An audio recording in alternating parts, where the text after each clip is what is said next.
Hey everybody, welcome to the eighth episode of ICC Interesting Conversation Corner. For the first time on, we have a returning guest, Satnam. Lovely to be with you here again. How's it going? It's going good. I mean, I think that we're all on pins and needles of what's gonna happen next. But yeah, me personally, I can't complain. Mm. Yeah, that's why I tend to ask people lately of how they're doing. Despite the chaos in the world, I hope everybody's doing well. How are you doing? That tends to be the typical greeting. But today's episode is going to be a bit of a analysis and reflection on the primaries that happened on March 17th on St. Patrick's Day in Illinois. I've seen coverage from some who are more leaning towards the traditional, to give a specific name as an example, Russell Lusso, who writes for the Daily Herald, who's kind of more sympathetic towards Schneider and that camp and stuff like that. It was very much painting it as, oh, the establishment is one, very much so. Everybody who was talking about this Israel nonsense got whooped.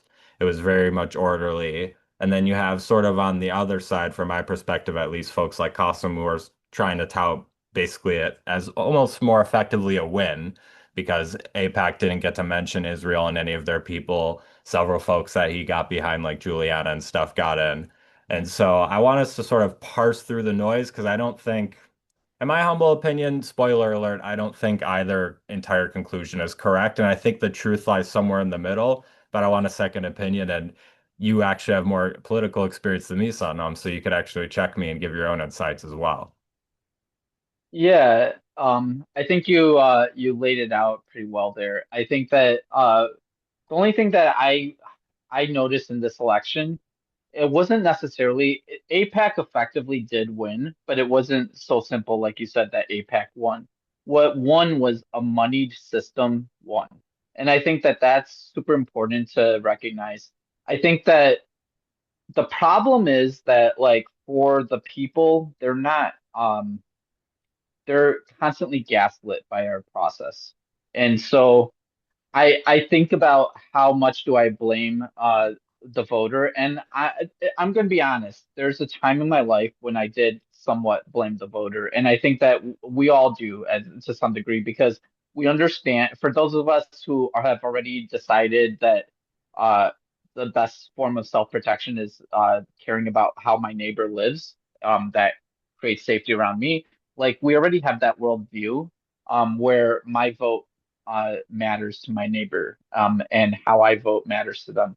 But I think that what we can't ignore is how much the conditions of our capitalist society causes people to be so vulnerable, from like how they're going to live their lives on a daily basis, that if you are going to do like a lot of the Apex subsidiaries, like Elect Chicago Women, for example, they put countless of millions of dollars in both for Laura Fine as well as Melissa Bean in the Congressional Eighth and Congressional Ninth.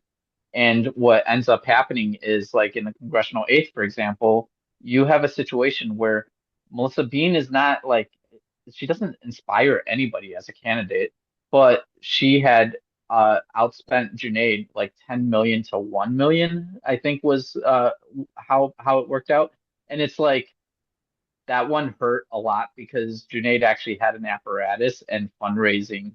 And he legitimately was fundraising from individual donors. And we can make a case that Junaid, is in a small business owner, has access to people with large, deeper pockets, and maybe that's an interesting conversation. But as far as our campaign rules go, he fundraised the way he needed to, and he lost to big money, and he lost within the margin of error. I think final vote totals were like was correct me if I'm wrong. I think it's like 4% difference or something like that. Oh, the stupid ad popped up, so I gotta go back a page. Sorry. No, you're good. That's on me for using the one that doesn't have that. No, yeah, you are correct. Yeah, within 31.8% for Melissa Bean, 26.7 for Junaid. So the vote count less than 3,000 of a gap, or a little bit over 3,000 of a gap total as far as vote share. Yeah, it's interesting. which is funny because basically if any of the candidates other than Vedikat and Denung had given their votes to Ahmed, he would have won. Tully, Bancol, Morrison, Cott. I mean, Yeah. although to be fair, knowing Tully's disposition, I would not expect his voters to have gone for from that to Ahmed. But voters can surprise you sometimes, so you never know. Yeah, so that's one of the other things, right? I think that if we're going up against a moneyed system, and we have like $1 million, a candidate that can spend that much and that still doesn't necessarily work, then we have to do multiple strategies. I think that Junaid probably wins that race if we had ranked choice voting, because I do think that Yasmin Benkole would have ranked Junaid. And I do think that there are some people for Ryan Vedikad as well as well, he didn't make much of a difference in the final vote total, but I think that there are people in the Dan Tully voting camp that would have ranked Junaid second and not Melissa Bean. And so I think that was a pathway. But until we get to that point, people who are serious about policy, they need to, we need more progressives in these races, not less. But as the congressional ninth also showed, if Bushra, Kat, and Mike Simmons had this idea that one of us three is going to carry the torch forward, and if they had this joint venture that I don't know, 6 weeks out of the election, we're gonna choose whoever is the top polling candidate, most viable candidate, and we're all going to then drop out and endorse that candidate. I think that that's how we create our own disciplined ranked choice until we get actual ranked choice voting. Problem is that you need people who are running for those positions that don't have an ego, that are okay with not being the person going forward. And so one of the things that I think, unfortunately, that we don't talk about that we do need to talk about is um, some of these people are running for it to be a job. There is a financial component. And so in those concessions, even for progressives, because they need money to live, um, you may need to say, hey, whichever one of us three is the politician, the other two are going to get a job in their administration. And I actually don't hate that because then you know that you have that their staff is going to like hold them accountable to the values and the policies that they were fighting for. Mm-hmm. Yeah, absolutely. And everybody, I encourage you, if you're listening, to go check out and join Fair Vote Illinois because my goodness, the ninth, as I just, not to get too much on a pedestal, but I told everybody months beforehand, I said the ninth is going to make the best possible case for ranked choice voting.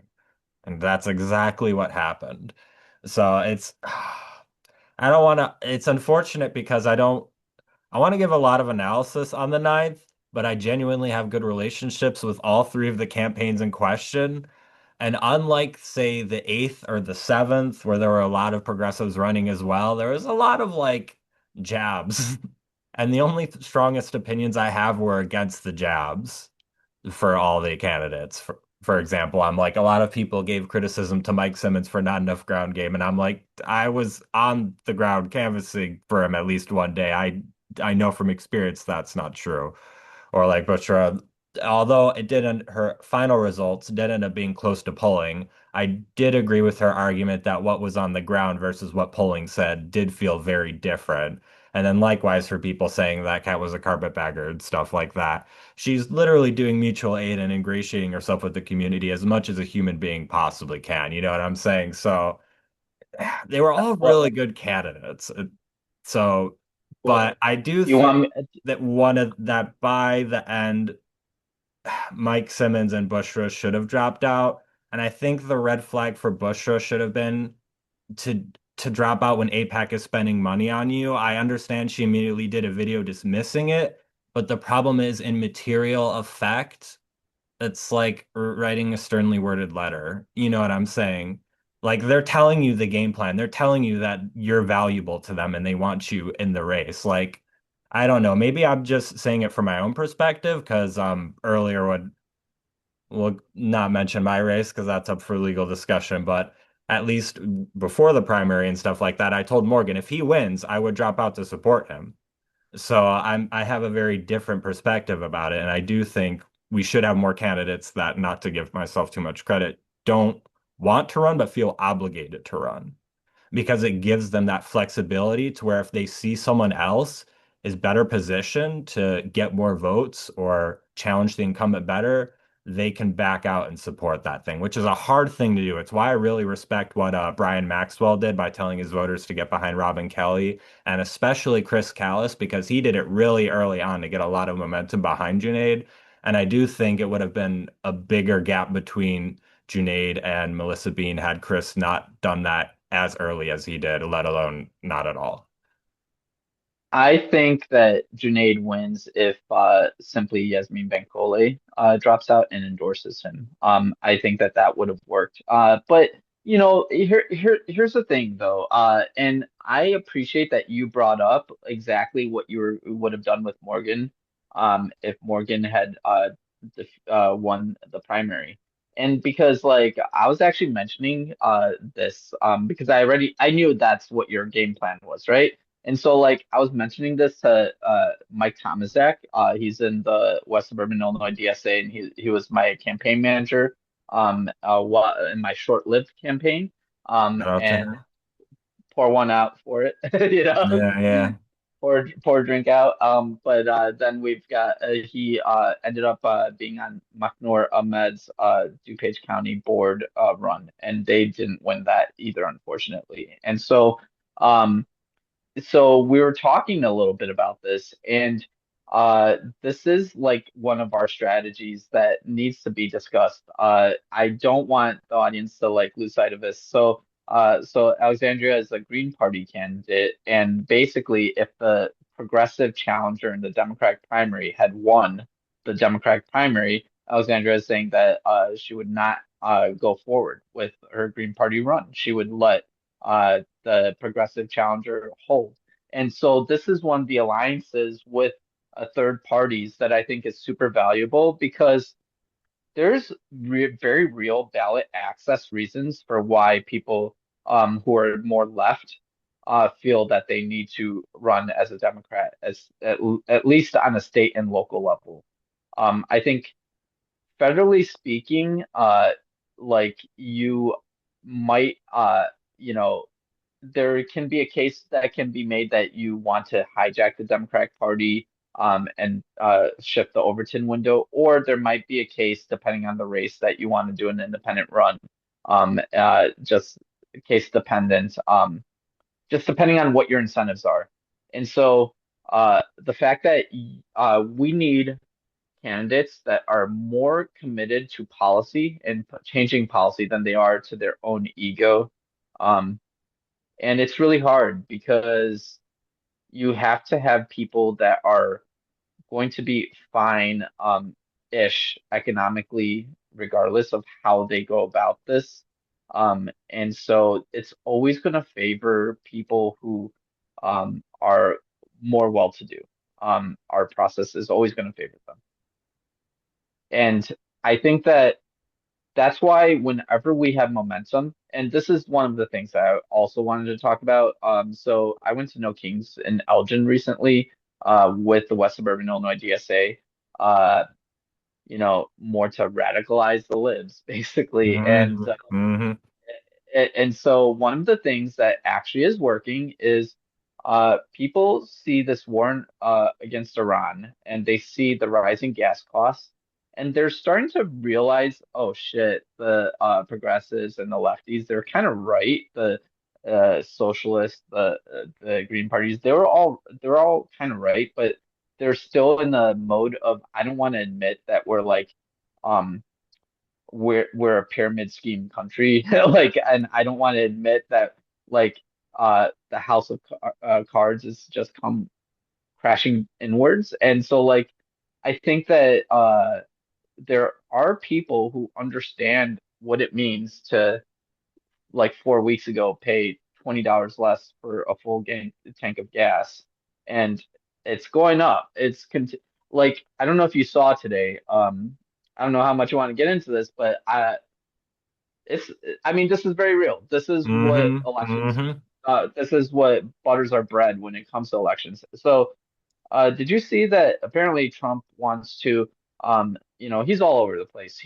But now he wants to just like not invade Iran and he wants to like cut and run from what we started.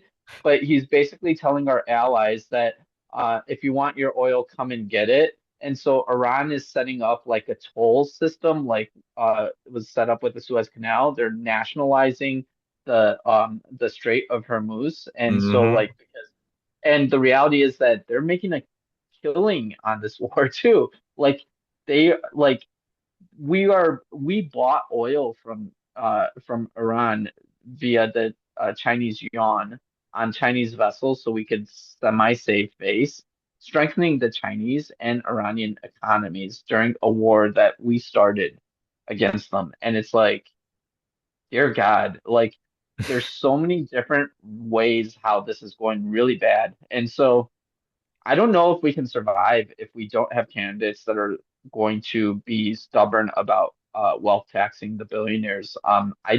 We simply cannot survive this if we don't nationalize our own oil as well, like, and move towards green energy. Like, this is not, and I'm going to be quite honest here in the interim to moving towards green energy, we do have to pollute somewhat in order for human lives to like there is some amount of carbon footprint. So, but we have to get rid of that.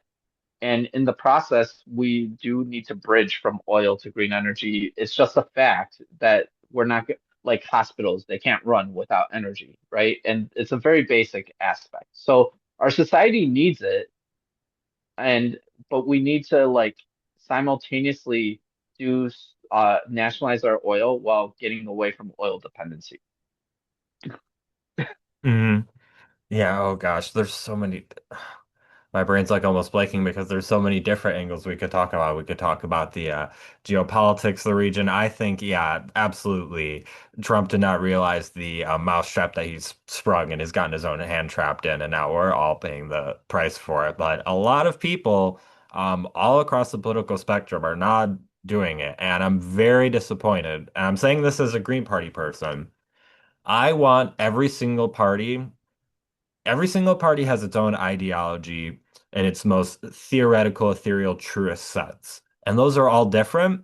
I want each party, and as a person who wants a functional democracy, I need each party to be doing it in the most effective way. I need the Republican Party to have more Thomas Masseys. I need the Democratic Party to be made up more of people like Bernie Sanders. Even if in that hypothetical scenario, I still might very well end up still being a Green, we need to not have people that are actively making things worse. Like the three bars that I think I would like everybody to see everybody coalesce around, Waj and Qasim have talked about their like mandatory requirements for any Democratic presidential nominee. The three very simple baselines that I need to get behind a candidate. And the third one, admittedly, can be a bit amenable depending on which one it is. First one, you have to be willing to call what has happened in Gaza a genocide. If you can't, then you're effectively saying that you know more about what defines that than Amnesty International, B'Tselem, the International Criminal Court, and countless others. You have no, no, can't tolerate that. If you can't even say the words, no, no, no, no, no. Two, you have to call for the abolition of ICE. Like, everybody hates ICE. They're abolishing ICE is more popular than keeping them around, I'm pretty sure, if I've checked the polls last. And not only that, but we have so many years, even within my own lifetime, of immigration enforcement not being a point of like controversy without ICE even existing. ICE is younger than I am. So like, and then the third thing, and this one's a bit amenable if they're like say a pro-labor super PAC or if there was such a thing as a pro-Palestine super PAC, but you can't be dependent on super PACs. Because every single time who funds you runs you, and we keep finding that out every single time. And it's frustrating because we keep getting a lot of bad candidates. We got a few good wins, like I always forget Jennifer Todd on the 15th. Shout out to her. That was a really nice win. Shout out to Demi. Really awesome win. Shout out to, was it Nabila or Saba or both that one? Both. Well, Both. I don't think Nabila had a primary. Oh, that's right. That's right. Thank you. Thank you. So we have a couple wins that were in the primaries and stuff like that. And speaking Um, of which, also up until the May 25th, if I recall correctly, maybe May 15th, is the signature gathering period for third parties. So if you have any third parties around you that you know, please go support them, especially in the fourth district, I believe it was, which was Chuy Garcia's former seat, because there are two third party candidates that could really use your vote. I am blanking on his first name, but his last name is Hershey. He's running under the Working Families Party. He was the first to jump in, and then another is Byron Cicho Lopez, who's also running in that seat from the independent angle. So if you want to help out a third party right now, like literally today, go do it because they need as much signatures as they could need I, because I'm that's the primary way that the Democrats keep progressives away from them. I'm gonna put the DSA hat on right now, full disclosure. But Chicago DSA is going all in on Byron Sigio Lopez, and Mm, so as in West Suburban Illinois DSA solidarity with Chicago DSA, cool, and cool. I've met Byron. He's awesome. All of the things that you mentioned as far as your non-negotiables, he's good on all of those. So just want to throw that out there. And the other thing that when you say abolish ICE, one of the things that stood out from the Senate campaign on the Raja ads. So I want to do two things. I don't want to celebrate like Juliana Stratton because she said some very Zionist things. Even if she's not taking APAC money, it doesn't really She can't matter. say genocide. I have to mention it every time she's mentioned. Right. She hasn't Right. can't say it yet. Right. But it does matter that she is pro Medicare for all, and as Hmm. far as domestic economic policy, she is. And please do not mistake this as me co-signing the progressive accept Palestine. This is more a recognition that she hasn't actually taken bad money or dark money when it comes to APAC, and she's good on a lot of the other issues. She's just tied herself to the Pritzker wagon, and so she cannot criticize Israel as a result of that. So I want to give that context. Raja losing is a big deal. And I want to say this specifically because Raja had ads where he said, abolish Trump's ICE. This is how slick Raja is. Hmm. Raja is the type of politician where he knows what he's doing. And he's got some weird charisma that works for some people, not for me. And so basically what he's doing is he's just saying that if a Democrat is in office, I'm going to finance ICE. The problem is Trump, not the system that is of Gestapo, uh, like quasi-military force, I guess. I don't know. Like, what do we Hmm. call it, right? It's and so it destroys communities and it's funded. And the other thing is that like we haven't paid TSA since February and we're paying ICE. Why? And so like ultimately it's setting up the next stage of what ICE is about. And so like they raised the military age to 42 years old, Yep. and you have this like I don't know, like barrier for both entry and exit at our airports in Hmm. a situation like what is happening here. And so I think that there I don't want to be completely conspiracy theorist, but it does seem like this is a plan that them not paying TSA forcing ICE, who is funded to be in the airports, is a big part of their like plan against uh, immigrants. And so I think that one of the other issues that we have as Americans is that, first of all, like we should not be having the World Cup here. The international community should be boycotting us. We cannot guarantee the safety of people in this country, and it's sad for me to admit this. It like full disclosure, I did once upon a time believe in the American dream. Like I feel like a fool actually saying that out loud, but like I did. I mean, my parents were immigrants. My dad came here in 71. My dad's a mechanical engineer by trade, retired, and he did it. He did it.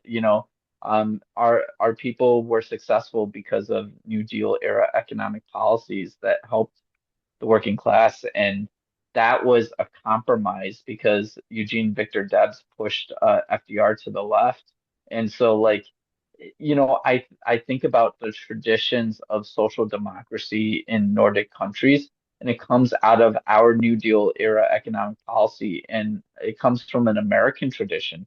It doesn't even come from a Marxist tradition, and yet we can't tap into what helped our baby boomer generation develop uh their prosperity, where uh, a single income factory job could sustain a family of four, and you can buy a house on that. And it's like, what do we lose when people don't have the choices anymore to like I believe in the dignity of being able to go to work, and also the dignity of someone, whether you are a husband or a wife. It doesn't matter if you, however a family decides. I believe that they should be able to have one parent stay at home with the kids if they want to, or not. And they should have the option for childcare as well in a mature society if they want to go to work. And this is not freedom. Freedom would be if we lived in Star Trek type of atmosphere, that's freedom. And so decommodifying what people need to live, that's freedom. Yeah, 100%. Just a forewarning, if it cancels, we'll go to the next Zoom room and continue it out, and Uh, I'll splice it together in the videos. It gave me a forewarning, but didn't say the time. I was trying to read it. Normally it gives you a warning of how many minutes, not this time, so I guess it'll be a surprise one. The yes, upgrades I of think 10 technology. I think 10 minutes. But yeah, also to mention, Raja, if I don't, yeah, Raja also voted along with folks like Brad Schneider and stuff to congratulate ICE. And the thing about that is, look to where the Democrats who are constantly bending over backwards for Trump, look to where they're voting, because that is like for sure bet. Me and like a couple people on Morgan's team, I found this pattern with Brad specifically. It's a certain tell of what is going to happen in the future that is bad. He congratulates ICE. Operation Midway Blitz happens like less than a month later. He votes to condemn Venezuelan socialism. The kidnapping of Maduro happens just after that. He pushes through the East Mediterranean Gateway Act and billions more to Israel, and then the attack on Iran happens. And for context, the East Mediterranean Gateway Act basically forced Cyprus and Greece to have more security ties and economic ties as far as oil extraction and gas extraction in the East Mediterranean region, a region already beset by worsening forest fires every single year, by the way. All that's like being shared with Israel and just no like compensation for like all the damage being done to like Hellenic people's history in Gaza and Palestine. And they're just thinking that's not a time bomb that's not going to erupt in their face very foolishly. I mean, just every single bad thing that tends to happen, it's very predicted by what Democrats bend over for. And it's not all of them. It's not people like Dalia. It's not people like Rashida. Ironically, the exact type of people that folks I'm talking about, like Brad or Sean Castile, typically, or even Raja, would be eager to go against. So the fact that Raja is, at least for now, unfortunately, as we've seen with Melissa Bean, they can revive from the dead these zombies, but for now at least, he is out of the political scene. So that is something that I do think we should absolutely be grateful for because, as Malcolm said, with the fox and the wolf, sometimes the liberal fox is more dangerous than the conservative wolf because when they bare their teeth, it looks like a smile, but they're looking to eat you up like a meal. And when the conservative shows their snarl, they make no illusions that they are out to get your behind. Yeah, well, I think Raja, I have to give Raja some credit, okay? And the credit that I can give Raja is that he has very little like values when it comes to how he votes or who he supports, that he will take money from literally anybody. So Raja, even if it's contradictory, he's just gonna show up at the vote and vote present or abstain. So he's also cowardly in how he votes. Hmm. And so like I I I have no use for him, but one of the things that he does is he will vote in the interest of Hindu nationalism and he will vote in the interest of Zionism. And so and surprise surprise, he is funded by Hindu nationalist groups as well as Zionist groups. And so Those two uh tend to ride together a lot, huh? yeah, and for the audience that doesn't understand this, you can be yes, Hindu nationalism and Hindutva, that is the correct term. You're not like being anti-Hindu by using those terms. Just like Zionism is literally Jewish nationalism and Jewish extremism, and it's out of that. But for whatever reason, people do feel like you're being anti-Semitic for saying that, but you're not. So this is the reality, and so Raja also takes big pharma money, and so he also votes really badly when it comes to anything healthcare related. So I am like really happy that he is out of there. But the problem is, like you said, they resurrected the zombie of Melissa Bean, who might actually be worse than Raja in some ways. Because so Raja is a spineless coward, whereas Melissa Bean I don't think is as spineless. She's like has more of a spine in her like monstrous votes, and so you can convince Raja to at the very least vote present or not vote, which can like mess up quorum and it can maybe peel some stuff off in certain situations. So yeah, I've been thinking giving this a lot of thought because our electeds, they really are just a widget to vote in our interests. So like all we need from our electeds, we don't need to be friends with them either. I would like to be friends with them, don't get me wrong, but what I need them is to use their finger to press yes or no, depending on what is needed for the community. And I need them to take pen to paper or fingertip to type to a keyboard to author and sponsor and co-sponsor good legislation. That's all I really need from my electeds.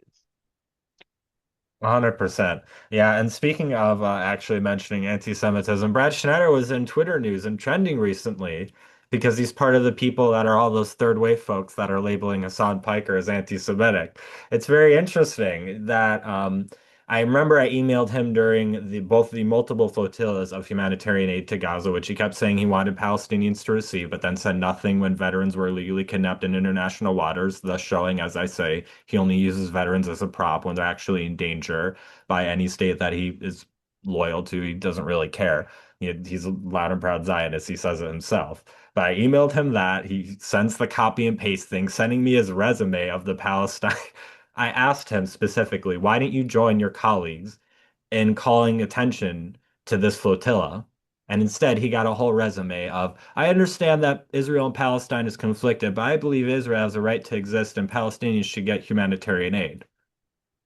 How does that answer my question and stuff? But now I can't even get to that level because I emailed him and I posted my the response, how I worded it to all my socials, calling him out on this false allegation of calling Hassan anti-Semitic because I've experienced anti-Semitism in this district as someone who's lived here 20 years, and I'm sick of this constant conflation. And so I just straight up said to him, with all due respect, sir, you don't have any understanding of what actual anti-Semitism is. I called out all of his inconsistencies and asked, can you cite one single thing that Hassan has said that is anti-Semitic and explain that to me?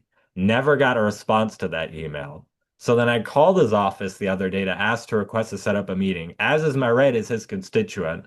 Oh, I have to reach out to some other lady and she'll have the schedule opening and get back to you. Okay. Never got a call back. So these politicians are just constant cowards that are running away from it. I know like Mohammed Fahim as well on the lightning strike and stuff. They've invited folks like Brad on, and he doesn't show up because he's a coward. When he hears that even Morgan Calco would be in the audience, which is his right because this was an event for Indivisible McHenry County, and he's a member of Indivisible McHenry County. But since Brad was speaking at the event and Morgan was going to be in the audience, oh no, he canceled the event because they were turning it into like a candidate debate or whatever, which by definition he can't if he's joining in the audience only to ask questions. So these people that are constantly running from questions and being challenged, those ones really get underneath my skin, almost more so than the ones who will like bark back at you like Casted or Frericks or stuff like that, because you could get the bite out of them. You could get people to see who actually see it firsthand what the monster that they are, or like how egregious it is. Whereas people that constantly run away from it, it's so hard to nail them down for what they're actually doing. Yeah, and I'm gonna riff on this, I think, in part two, because I think our time is about to be up. It is really, really annoying though, because Hassan is very uh obviously not anti-Semitic, and he Hmm. goes above and beyond to clarify his positions. I think that ultimately, um, first of all, if you understand what Semitic people are, Zionism is anti-Semitic in both being anti-Palestinian and being anti-Jewish and anti-Muslim, right? So, in itself, it's just an absurd type of thing. I think that it's really hard to take any of these arguments.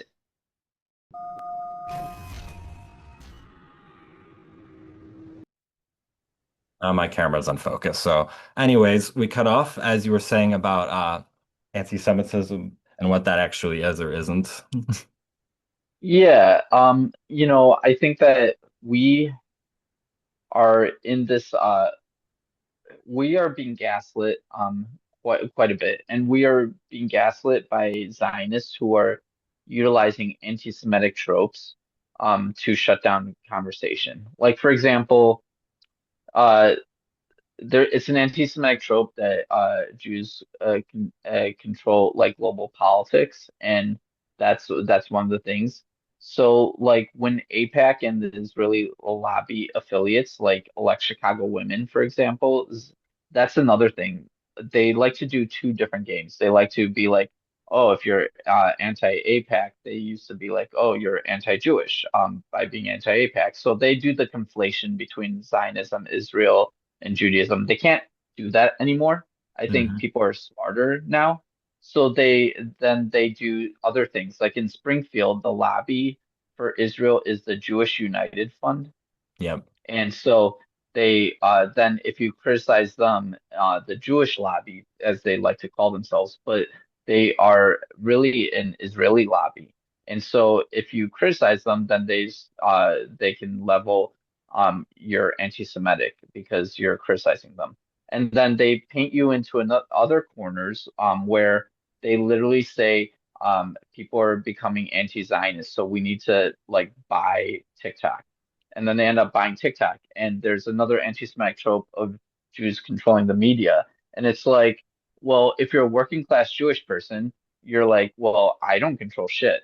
But then when you look at like how who are the actual CEOs, it happens to be like billionaire Zionist Jewish people in all of these different conglomerates. And you're like, for a 2% population to have like 30% control, sorry, 25% control of like major sports teams. for example, as well, and to be big financiers of the Zionist project, like Robert Kraft of the New England Patriots. One of the things that happens is people start to think like in the Nazi trope terms. And this is what Zionists actually do want. They want to do all of the tropey things so then they can, on the one hand, have Jewish people in the diaspora like be constantly afraid of things and not recognize that in certain contexts, maybe they are less safe, but because of the state of Israel, but in other contexts, they literally are white people in a country where it's like good to be a white person. So if they decide they just don't want to wear a kippah or they don't want to go to a synagogue, which is terrible. I'm a turban wearing Sikh guy. And so like I believe that everybody should have the right to practice their religion. But I don't really have the option of taking off my turban. I have long hair and like just blending in society. But that is an option for Ashkenazi Jews. And so like and being a part of like a power structure. So I think that like there's so much like trauma that needs to be unpacked that Zionists impose upon Jewish people, and the rest of us have to then deal with bad faith arguments about like I have to deal with a Zionist while I'm wearing a turban in front of their face telling me that they feel unsafe and that's why they don't wear a kippah as they're like paler skinned than you are. I'm sorry, right? Like the reality is that I have to deal with this, and then if I don't agree with this ethno-religious like secular weird theocracy, kind of theocracy, but kind of secular like place, like I then all of a sudden I'm anti-Semitic. And it's like, nah. Like here's the other thing is that I personally and I know that it matters a lot to Palestinian people and it matters a lot to all these movements. I personally don't care what a country is called. I'm more interested in the human rights within and equal Hmm. rights for all.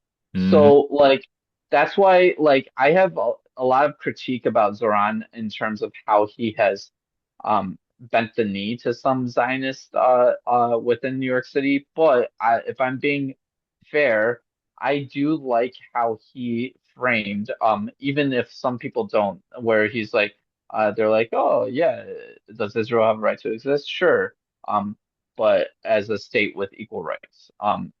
And I think like he's for like that state would probably be called Palestine if people from the Jordan River to Mediterranean Sea had equal rights and they voted on what to call their country. But for me, one person, one vote in that region without Jewish supremacy is actually like what is necessary. And it's not upon me to say what they call their country or any of that. But I think it is because of how our American imperial project and our politicians in these very races that we're talking about in Illinois, they impact this colonial project.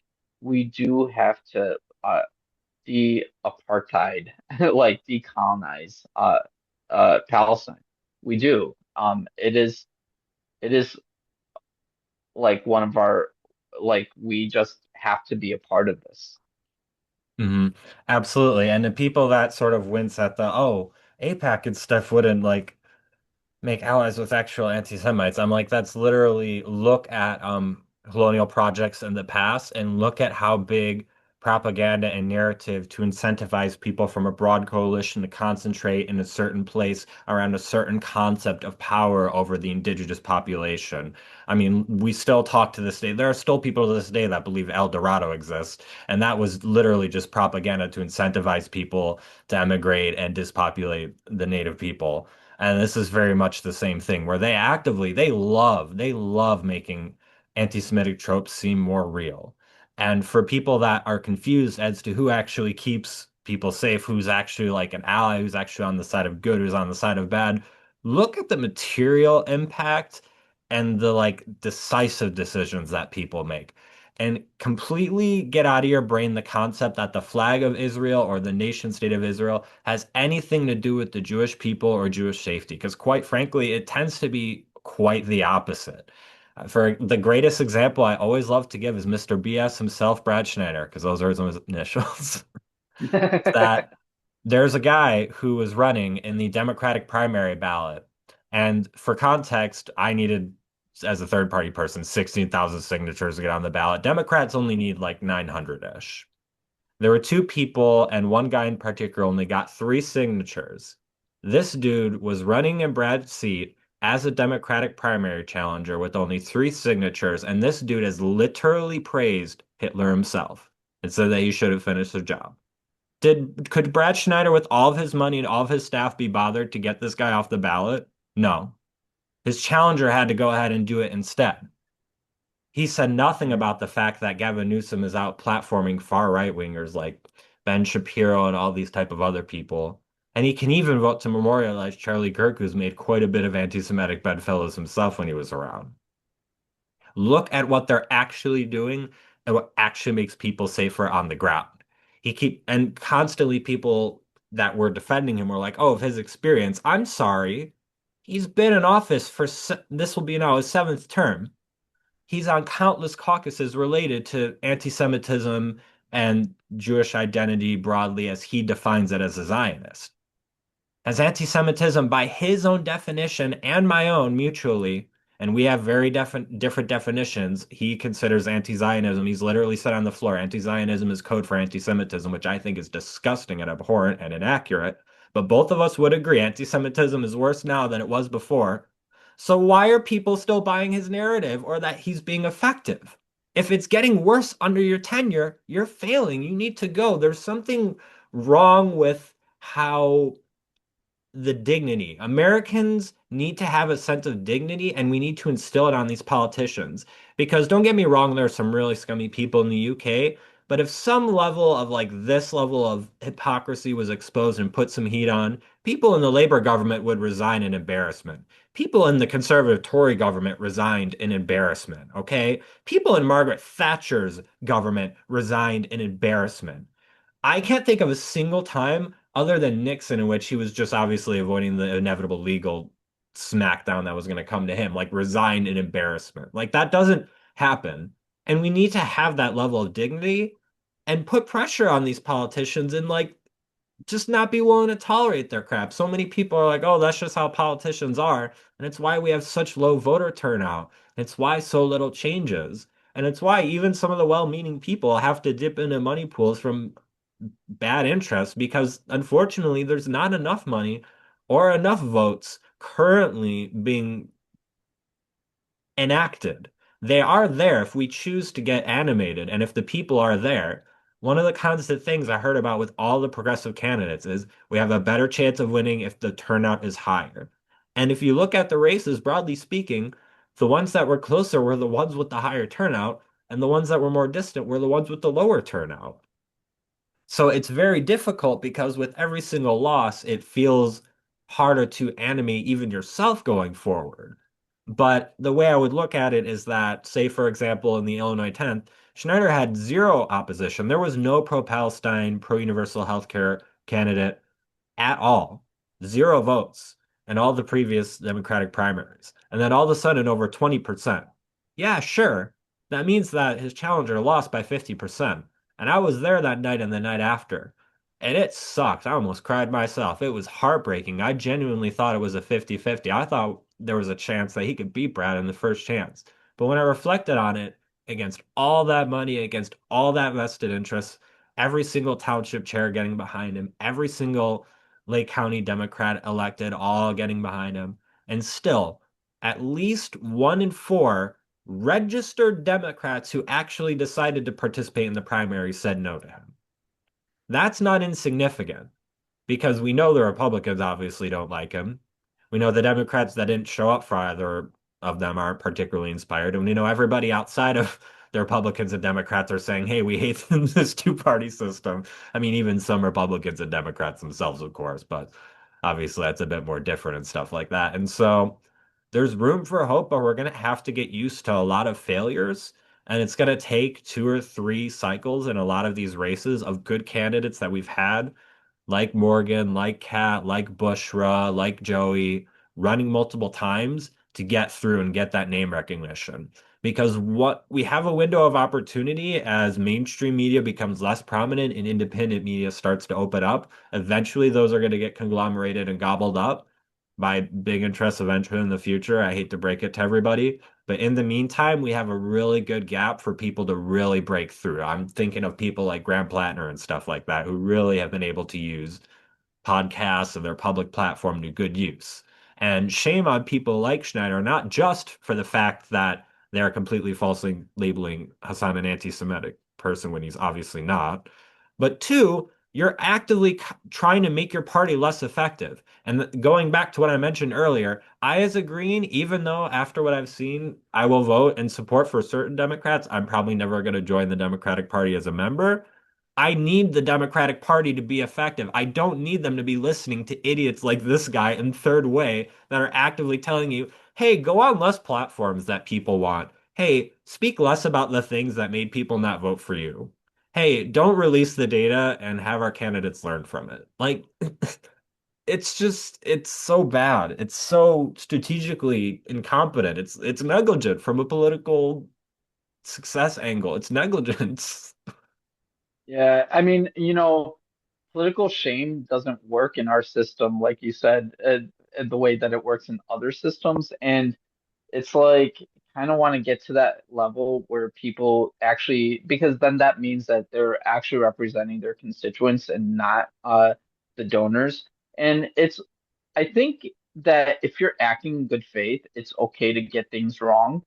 Like Mhm. if we're talking about, like for example, people like to cite Chairman Mao in his revolution and how millions of people died, and people don't recognize that some of a large percentage of those deaths were farming reforms that they tried that didn't work, that led to famines. And so like if you're calling that as like an authoritarian death that is similar to like somebody dying in ICE custody, or somebody being killed in genocide, as America as a co-conspirator. Like it's not the same. Like I don't like the idea of people dying of starvation or whatever, but it's simply not the same. And so I think that we're so like high on our own supply in the West, where we think that we're like so much greater than a lot of other people in this supremacist ideology. And like I want to share from the No Kings protest. So I was kicked off a ballot by the Democratic Party.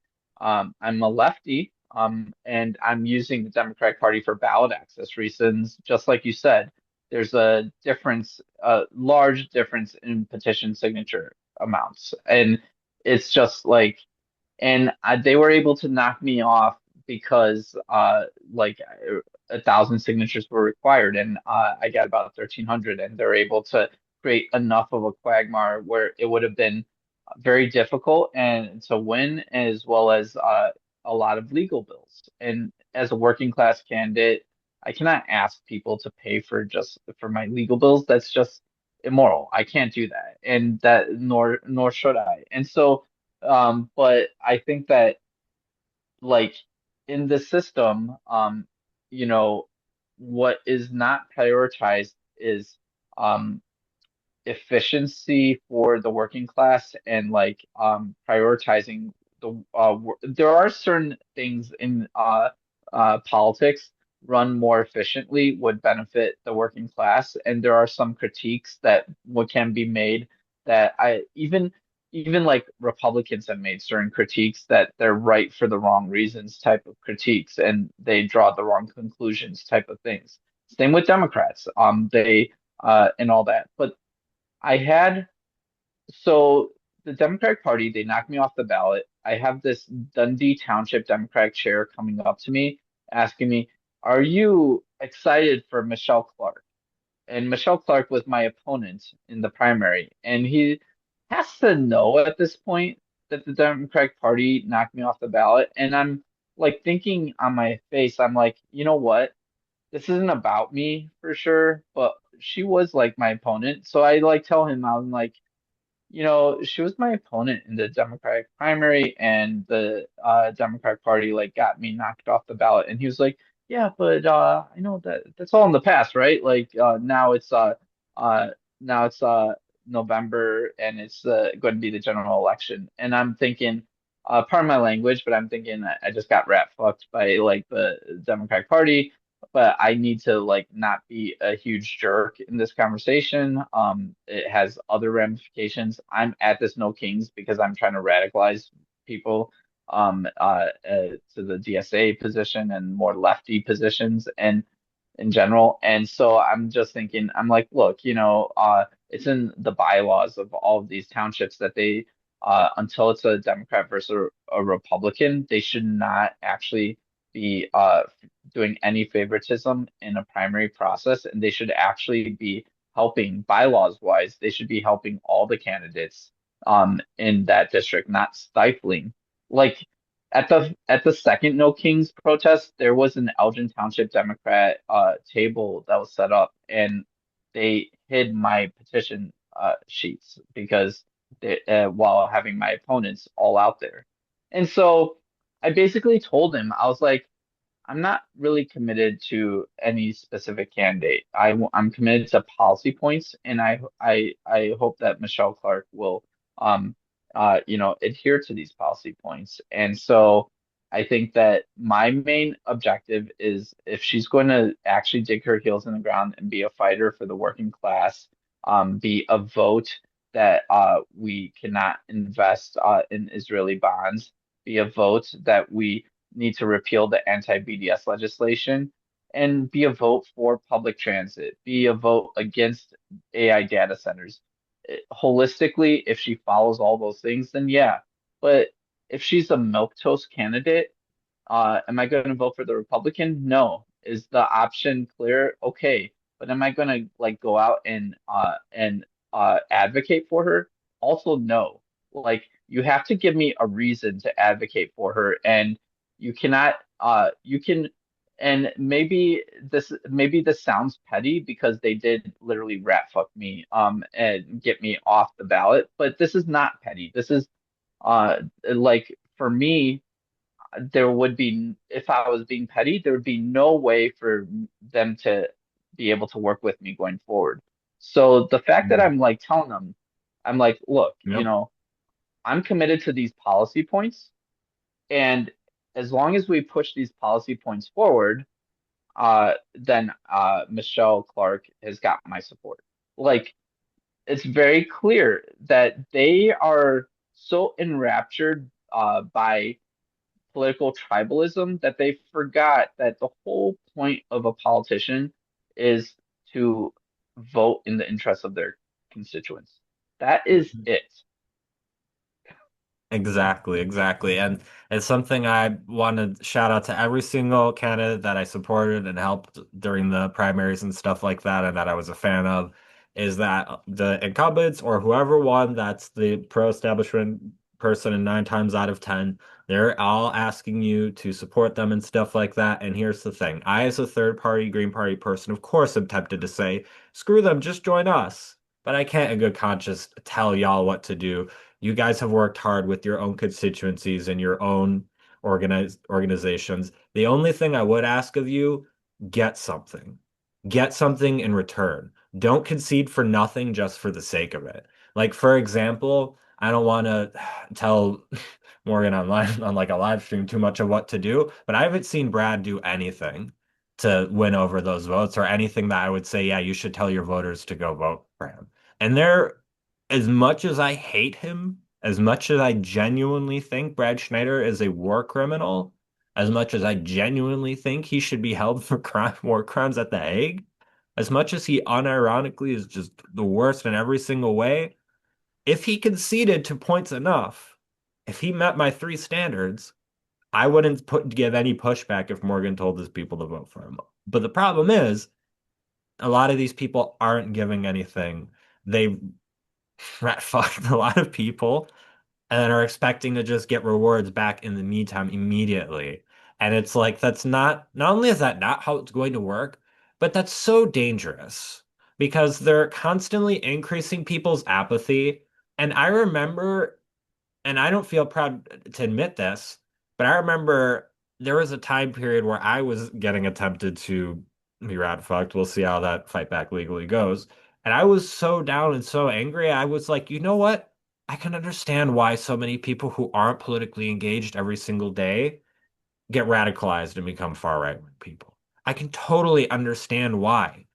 I could see all the patterns because I'm trying to be gaslit to be pushed that way so hard. I'm going to resist it, but my goodness, especially like here in Lake County, a county dominated by Democrats and a state dominated by Democrats, if you run into any like electoral BS, like the fact that if you gathered any signatures for the Democrats during the primary, you can't do any third party signature gathering for the same seat, which I think is completely bogus and stuff like that. I can't blame the Republicans for that. I can't blame the level of gerrymandering Illinois has on Republicans. That's on them.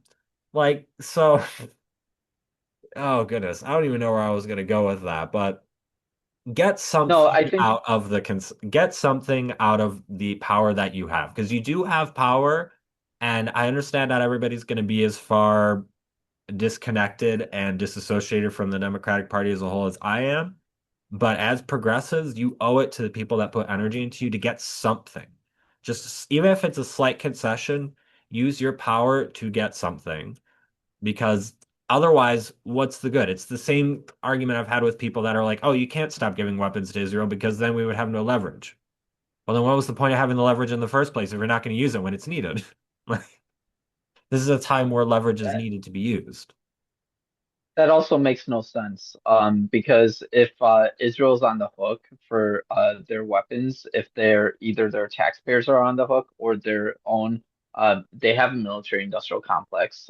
They just do high grade weapons that end up on the international market, and then people like Modi buys Hmm. them and uses them on Muslim communities, uses them on the sick farmers during the farmers' protests. Yep. Yep. So, I think that uh, people who say use that argument, they don't recognize how easy we make genocide for Israel, and they don't recognize that if a country, it's not very so simple for a small ass country that's like 9 million people, like probably a lot less now.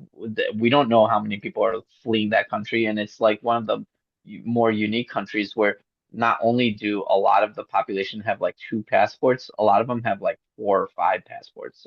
They're just like Hmm. collecting them like Hmm. Pokemon. And so like Yep. Yep. and it's like the reality is that there's the people who are left holding the bag that can't do that as much are Palestinians and Arab Jews. They don't have they're less likely to have the secondary passport unless the Arab Jew happens to be Moroccan, or part of the expulsion from Spain during the Inquisition. Then they can get Spanish or Moroccan or Portuguese citizenship.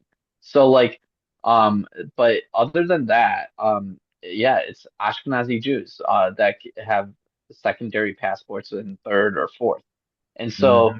uh, so I think that it's just one of those things where there's so many different reasons why propping up this colony is just really bad spiritually for the souls of like all of us, but it's also like financially bad. It's also strategically bad. It's just really bad in every single Hmm. circumstance. And so I think that what we need to do as people is we need to tap into that um like that you can gaslight me so much until like I literally go to the gas tank and pay for gas. Like Yep. you, Yep. right? Like we really do need the righteous indignation and the righteous anger um of Americans uh who are, by the way, still in this realm privileged, and I want them to recognize that they are privileged enough where like we can solve a lot of our issues through wealth taxes that are not available to a lot of people in the global south that are not going to be able to achieve their energy needs in a timely fashion. There's fertilizer that is not going through the Strait of Hormuz that is going to that is impacting farming and crop yields. And so there's a lot of different things that are happening, but also um, like Iran is getting rich at this moment also, which is interesting. And we touched a little bit about how to save face, we're buying uh, oil from them. And it's interesting that like a new alliance is kind of brewing between, it seems, Iran, Russia, China, and I think North Korea. North Korea is acting like a armament factory for this triumvirate. And so it's interesting how much we've like, to borrow a soccer term, we've scored an own goal in so Hmm. many different ways, but also like because we've scored an own goal, if our political calculus is now changed to we must wealth tax billionaires because otherwise we can't survive. And this is the other thing. State senators and state representatives, they're also like with their stipends, state senators, they make right around like 100K, give or take, with their stipends and everything. State senators and state reps around 95K. So, and I say that because they are comfortably middle class is what they've been paid for quite some time. But, and I was saying this at Springfield Lobby Day last Thursday. I was saying to them that, well, here's the issue here is that your stipend per mile that you get for your vehicle, your per diem, that's not going to change as gas prices rise. It's just that you're going to pay more physically out of pocket. And so they actually don't make enough money. Even our state legislators in Springfield, they don't make enough money to be able to survive this. They're not that comfortably middle class. Maybe our Congress people are with their $174,000 dollar salary, but they also have to maintain a residence in DC, so they might not either uh, be able to. So this is the thing that I think a lot of people don't realize is our state legislators aren't like, maybe some of the leadership got rich off of like various corruptions, but for the most part, they don't operate the same as our federal government in terms of how much PAC money they're able to get and how much they're able to be corrupt openly. So yeah, they are going to suffer with the once upwardly mobile middle class now realizing that they're actually part of the working class because of rising costs for everything. They're suffering with them alongside them. And so it's interesting. Maybe we get interesting legislation. There was talk also amongst some people, without naming names, in Springfield, there was some talk about maybe we need to do COVID reforms. Maybe we need to do 4-day work weeks in Illinois to cut down on fuel consumption because Illinois to prevent a fuel crisis. So these are things that are interesting. When we suffer economically together, it kind of creates almost a union effect where shared misery causes us to get the pitchforks ready for Yeah. to eat the rich. I hope that we are actually serious about this, and it sucks though that once we get those people on board, as soon as they're able to breathe and go back to brunch, they will. So that's Yeah, frustrating. yeah, yeah. That's we're just about to run out of time, but I have so much more I can add on. But thank you so much for coming on. And yeah, we will be sure to have a lot more. We'll probably do a part two to this actually to sort of expand on and talk about a couple specific of other stuff beyond that of how like progressives can coalesce going forward and how teamwork could look like. Because I think we did a lot of good analysis of what was wrong, but also we want to give people of what to do next. So lovely having you on. Thank you so much. Take care, brother. Thank you. Take care, Alexandria.